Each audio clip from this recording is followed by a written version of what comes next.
Que tal, como están? Benvidos ao noso preguntoiro de hoxe. Como xa lles contábamos onte, xa coñecemos a sentenza pro acusado por roubar o Códice Calixtino na Catedral, o Códice e tamén outro material como documentos e mesmo cartos. José Manuel Fernández Castiñeiras, o ex-electricista do Templo Compostelán, foi condenado pola Audiencia Provincial da Coruña, como dicíamos, a 10 anos de cárcere, a súa muller a 6 meses de prisión e quedou absolto o fillo. Desta sentenza imos falar hoxe co actual deán da Catedral. El non estaba naquel momento onde se produciron os feitos, pero seguro que ten moitas cousas que apuntarnos. Acompáñanos Segundo Pérez. Segundo, benvido, moi boas. Boas, bo día, moi... E agradecerlle ademais que estea aquí connosco, porque, como vostede di sempre, é mellor falar, non que pareza que un está a ocultar cousas. Sí, aquí non hai, penso que non hai nada que ocultar e, desgraciadamente, pois a situación é como é. Imos comezar, non sei se tivo oportunidade de ler completamente a sentenza. As sentenzas son moitos folios, moitos datos técnicos, datos dos xuíces, dos abogados, que non entendemos sempre de todo, pero as claves, as conclusións, vostede ten as claras. Sí, non a puiden ler enteira porque non sei se é que eu son un pouco patoso e non fun capaz de abrir o correo que me enviou o noso letrado. Pero, bueno, lín así os extractos da prensa, lín todo eso, e evidentemente, pois, prodúceme pena, prodúceme... Eu non sei, eu sempre me poño da parte do débil, entonces vexo que... Agora, eu así tamén desde fora, cando fun ali, a min pareceme que o xurado, o xuíz, o fiscal, eu creo que procederon con moita seriedade. Foi un xuízo moi claro, moi...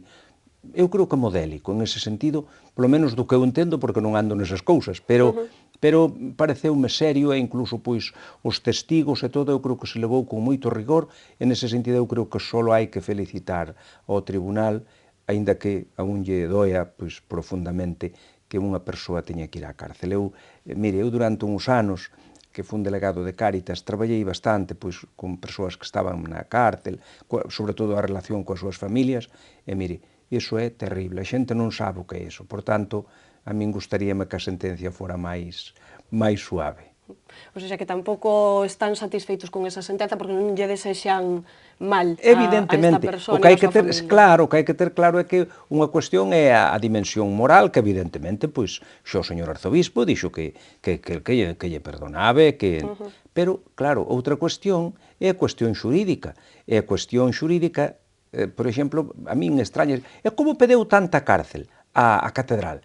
Claro, esa é unha cuestión do letrado que dice é necesario poñer por encima porque, claro, eu creo que só hai que respetalo e eu penso que procedeu con moita seriedade. El mismo sempre nos explicou como iba e tal. Entón, se fora eu, certamente que eu non valdría para pedir semellante pena nin siquiera para, en fin, que devolverá o que levou e que fora para a súa casa, non? Pero xa sabemos que non pode ser así. A min, francamente, doime porque vexo que, de alguna maneira, desgraciou a propia vida, da propia familia. A catedral, pois, deixounos e quedamos moi mal, porque, por moito que queiramos explicar á xente, hai cousas que non acaba de entender, e non sabe, por exemplo, dice, claro, que sabía os cartos que tiñan. Por exemplo, vostede sabe que agora mesmo estaba enseñando, pois, os presupostos, vamos xa, que vanse facer públicos agora, pois do ano... Porque vostede trai agora xa as contas ben especificadas para que non haxa problema. Claro, para que non haxa... Non, iso está hoxe perfectamente controlado. Eu creo que hoxe non é posible que sucedese unha cousa desas. Pero pense que, agora, claro, eu estou vendo, empleados fixos da catedral hai 53. Que no Brao se multiplican por entre de seguridade tal a máis de 80. Claro, eso non se dá conta, non nos damos conta do que eso supón. Por exemplo, na máis que a seguridade da catedral costa 300.000 euros ao ano. E de onde sai? Sai do que dá a xente. E certamente o que é probablemente tamén froito desto, é da crise. Por exemplo, os ingresos en boetas e colectas e deso baixou bastante. O único que un pouco nos axuda é a xenerosidade dos peregrinos, que non se cobra a Compostela ni nada, pero do que les deixan. É dicir, realmente... A súa vontade, non? A súa vontade. Realmente é o que, de alguna maneira, neste momento, salva a economía da catedral, se non estamos en quiebra. Porque, claro, son moitos soldos e son moita... Claro. Para conservar, non? E para, Non, non é só para conservar... Para que funcione todo. Para que funcione, porque, claro, é que ustedes se conta que esa catedral é a única do mundo, está aberta desde as 7 da mañá ás 9 da noite. E, por tanto, os turnos, e, por tanto, a seguridade, etc. E logo, hai unha cousa que eu creo que a xente non valora suficientemente, e é que esa catedral é de acceso libre. E eu creo que, bueno, o señor arzobispo non lle hai que falar de cobrar, pero, por exemplo, acabo Poucas hai, non? Que non cobren. Claro, hai moi pouco. Por exemplo, acabo de estar agora mesmo nun congreso en Palma de Mallorca. Eu, desde logo, non quixera que esta catedral se convertira na catedral de Palma de Mallorca. É unha catedral que non teña un problema económico ningún, nin dependen da autonomía, pero é que son miles de personas e costa 8 euros entrar. Entón, eu creo que a catedral non é iso. A catedral, xo di a palabra, onde está a cátedra do obispo, é unha referencia na liturxia, na celebración, e incluso como a mai de todas as outras iglesias da diocese. Entón, se a iglesia mai está pechada e hai que pagar por entrar nela, e hai unha misa ás 9 da mañá e despois todo o día turismo, claro, eu creo que eso se desvirtúa profundamente. Entón, quería volver, Deán, ao que dicía vostede de que hai 50 e pico empregados, máis toda a xente que se move continuamente na catedral, e falaba vostede de que quizáis quedou un pouco tocada a imaxe da catedral despois deste xuízo por declaracións que se fixeron durante as vistas.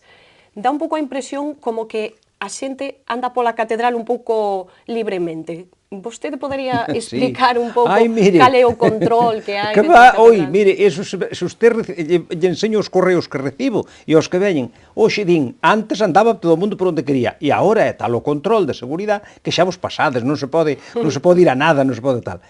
Eu creo que é o xusto, é dicir, que é o xusto que hai, non? É dicir, por exemplo, as protestas, por exemplo, de que non deixar entrar con mochilas na catedral. Claro, porque o peregrino quere chegar ali coa súa mochila e tal. Iso non depende de nós, iso depende da policía e depende da seguridade, da empresa de seguridade, que non poden permitir eso. Entón, claro que recibo protestas e queixas e de todo o mundo, ademais, pero iso é algo que me rebasa absolutamente. Fai pouco, eu creo que era de Madrid, me parece, recibí unha carta, pero de 3 folios insultándome, pero vamos, chamándome de todo. Mire usted, que non me extraña que nos faigan eso porque somos malísimos. Claro, pero ese é un tema que eu non poido en absoluto, e eu creo que aí, usted sabe a situación que hai actualmente, tal, que eso non podemos ceder, ao contrario, eu creo que en seguridade non podemos ceder. Ten que haber un control, non? Mira, iso planteámoslo aquí co jefe superior de policía, co delegado do goberno, pero ese control nosotros rebásanos, non? Entón, dentro é a obligación nosa. E fora, de feito, pois pasa a policía de vez en cando hai aglomeracións. Entón, ese é un tema no que realmente nosotros, pareceme ben, é dicir, non temos nin eu non poido fazer. E outra cousa que protestan tamén, e que se queixan, é un bon amigo meu, fai pouco pois publicou nun blog un alegato contra a catedral, e dice, ainda que o Deán é bon amigo meu, pero é que tamén, chegado un momento, non deixan pasar para dentro. Non se pode deixar cando está o aforo cheo, é dicir, cando máis ou menos está cheo, entón a xente, claro, protesta, pero non pode entrar, é dicir, non podemos crear unha aglomeración que non se pode quitar unha persona para fora, etc. E, de feito, pois, no Brau pasado e tal, pois houve, eu non sei cantas persoas houve, pero hasta morreu unha muller, pero non foi na aglomeración, unha muller que foi ali, pero vamos, é sintomático, non?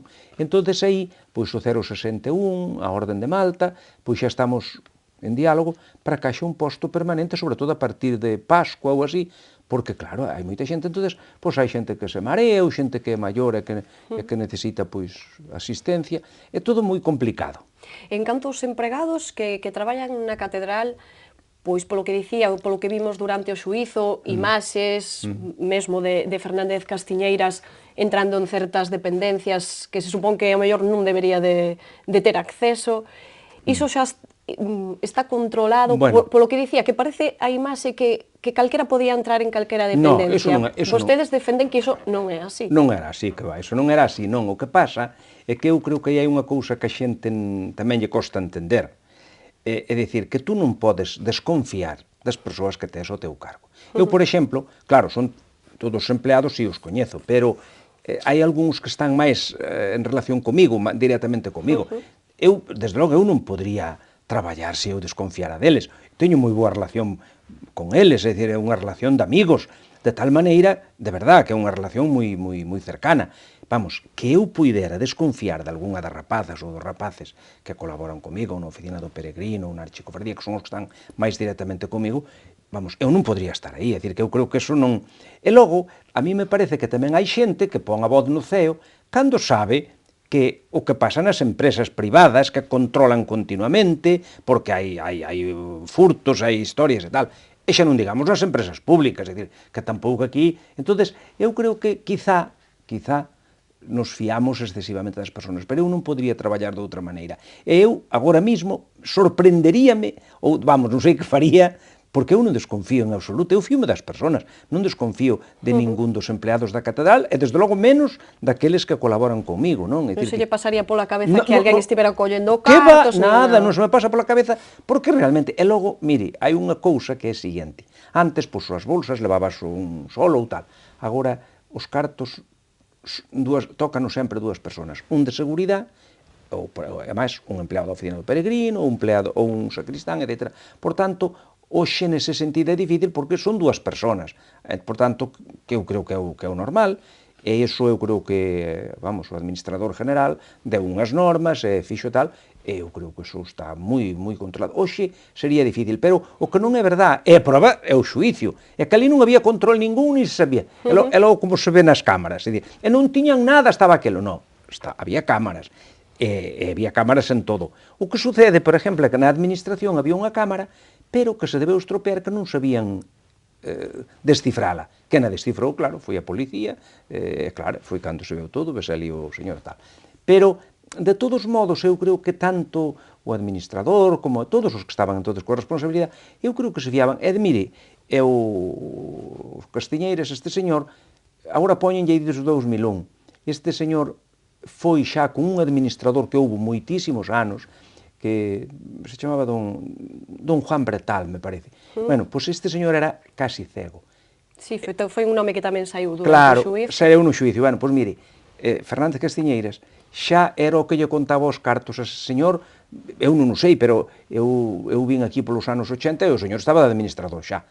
Por tanto, non é que agora nestes últimos anos, non, eso viña de moi atrás. E claro, se era un señor que se tiña toda a confianza nel, pois comprende usted que claro, que nos pasa. E agora, eu, desde logo, hoxe, non penso, non poido pensar, xa lle digo, sobre todo os que teñen unha relación máis directa comigo, non podía pensar que puderan facer eso, de verdade, Quizáis unha das cuestións que chamou máis a atención durante o xuízo foi coa declaración dese administrador que estaba no momento no que Fernández Castiñeiras facía eses furtos.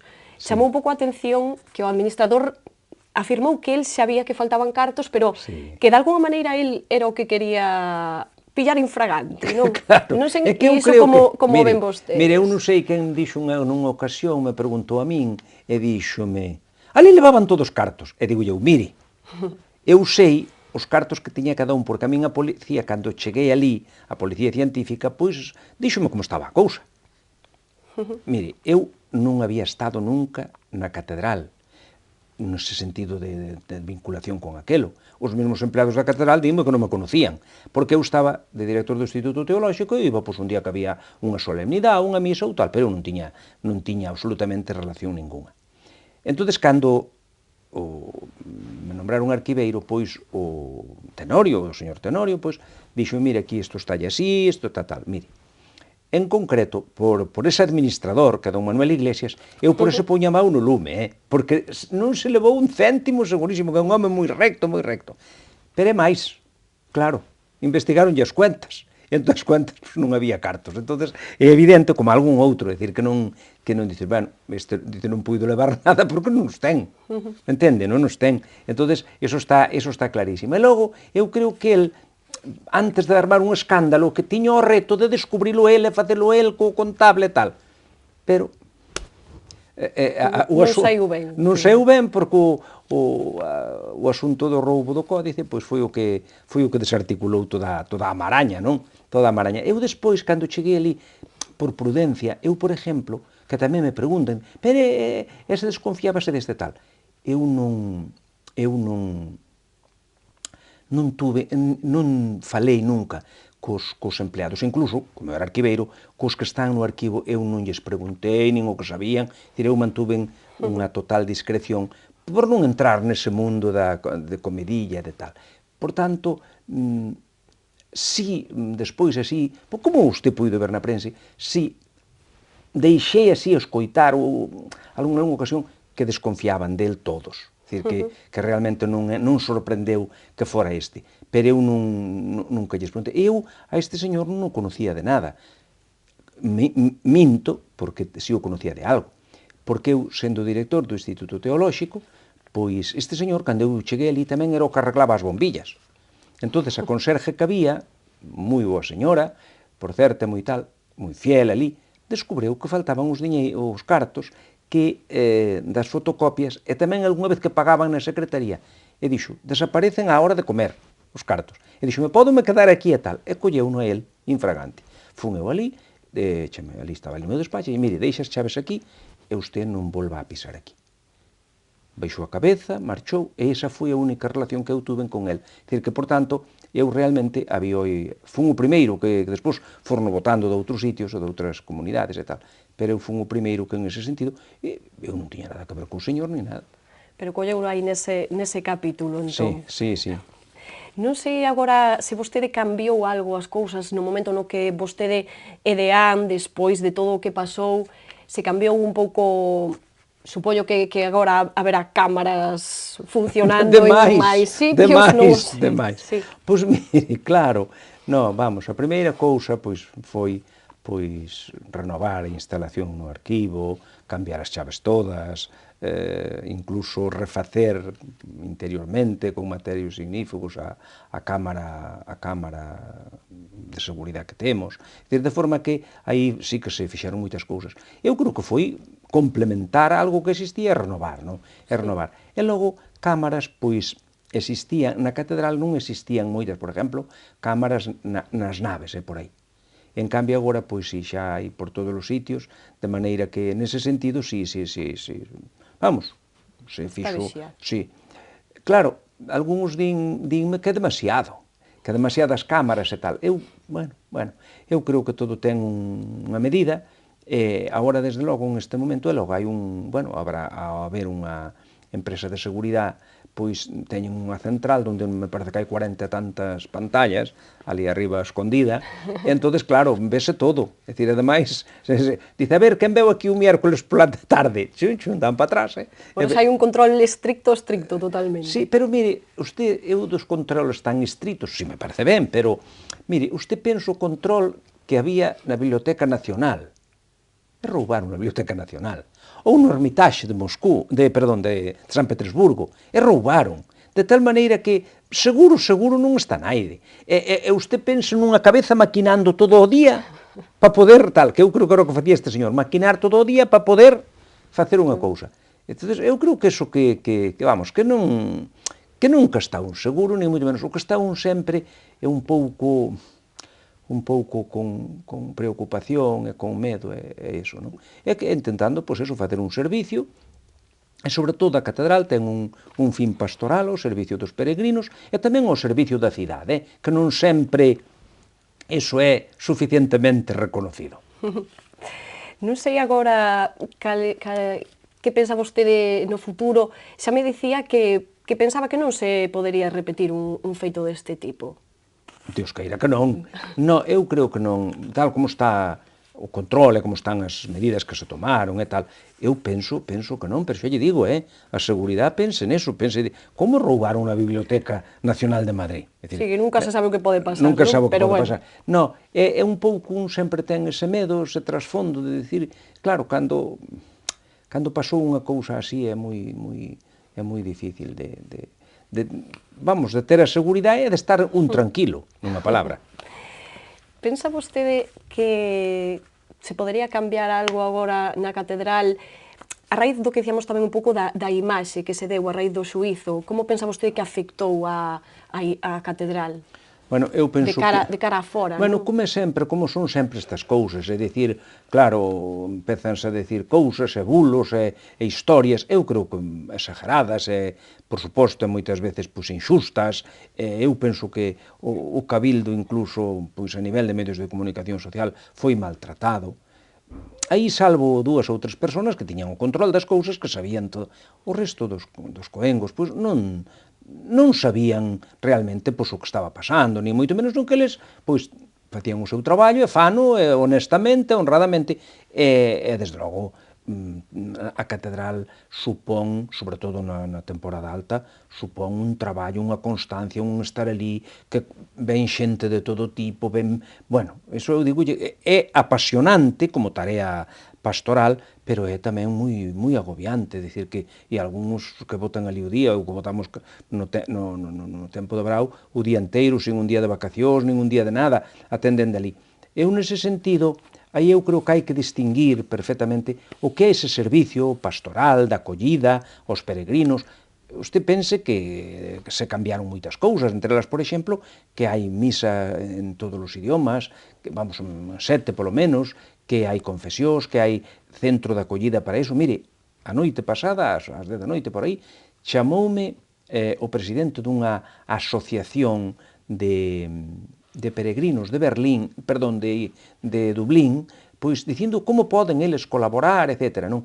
Porque, de feito, aquí hai un cura de Irlanda, que celebra misa en inglés, a máis unhas monxas que viven por aquí, pola calle, unhas monxas que están para a acollida de ingleses e tal. Eu creo que todo iso é o que temos que fomentar.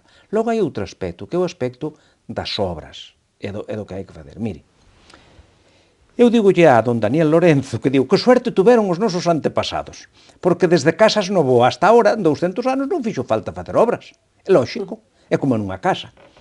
E claro, e de repente veus-nos todo encima. Entonces, eu creo que a catedral é un patrimonio que pertenece é da Iglesia, pero ten unha hipoteca de servicio público, etc., que eu creo que sin a axuda do servicio, vamos, das entidades públicas, é imposible mantela, porque neste momento, e non é por, non, é porque realmente chega un momento como pasa nunha casa. Entón, pois, por todos os sitios hai goteiras, e por todos os sitios. A veces, un lle dá un pouco esa impresión, sí, un pouco negativa. A mí tenmo dito persoas que teñen vido e tal. O que pasa é que aquí tardouse moito en facer o plan director, e como usted sabe, non se pode tocar unha cousa se non é co plan director, e logo, claro, hai cousas que non depende exclusivamente de nós, porque, claro, usted sabe o control, que a Lei de Protección do Patrimonio e todo eso, pois que bota encima. Ahora, é un patrimonio de todos os galegos, que realmente, como non se lle bote mau, estamos nun momento bastante mal. Agora estás acabando xa, eu creo xa moi pronto, a Torre Norte, que eu non subín alo moi arriba, pero porque dame medo ao vértigo, pero que francamente queda moi ben, porque tamén houve algunhas obras aí no siglo XX, pero xa sabe usted as obras como se facían moitas veces, pois, bueno, pois buscabas un albañil, porque había unha goteira, poñías ali pegabas con cemento unha lousa e tal, e claro, xa hai que desfacelo.